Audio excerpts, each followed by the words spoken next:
ஆடி பெருக்கு விழால மக்களோட சந்தோஷ சத்தம் கொஞ்ச நேரத்துல அலறல் சத்தமா மாறி இருக்கு. திடீர்னு பயங்கர சத்தத்தோட ராட்சச ராட்டினம் மக்களோட சாய்ந்த சம்பவம் பெரும் பரபரப்பை ஏற்படுத்தியிருக்கு.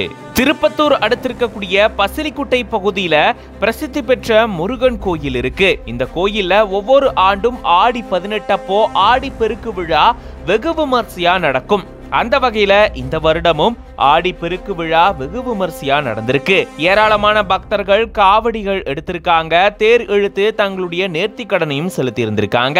இந்த நிலையில தான் ஆடி பெருக்கு விழாவை முன்னிட்டு பல்வேறு கலை நிகழ்ச்சிகளும் ஏற்பாடு செய்யப்பட்டிருந்திருக்கு. அது மட்டும் இல்லாம பொதுமக்கள் சந்தோஷமா அங்க நேரத்தை கழிக்கிறதுக்காக பொழுதுபோக்குக்காக ராட்சச ராட்டினங்களும் கொண்டு வரப்பட்டிருந்திருக்கு. அப்போ அதுல எக்கச்சக்கமான மக்கள் ராட்டினத்துல ஏறி உற்சாகமா வலம் வந்திருக்காங்க.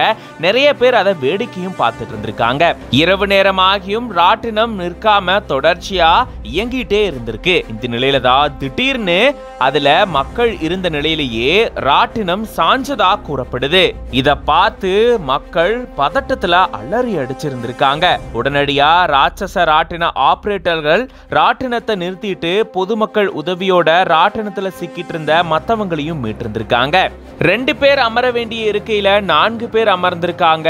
அதிக நேரம் பாத்தீங்கன்னா இதை இயக்கி இருந்திருக்காங்க. மேலும் முறையான பாதுகாப்பு இல்லாம இயக்கியிருக்காங்க அப்படின்னு பொதுமக்கள் அடுத்தடுத்து குற்றச்சாட்டை முன் வச்சிருந்திருக்காங்க. இந்த சம்பவத்தால பெரும் பரபரப்பு ஏற்பட்டிருந்திருக்கு.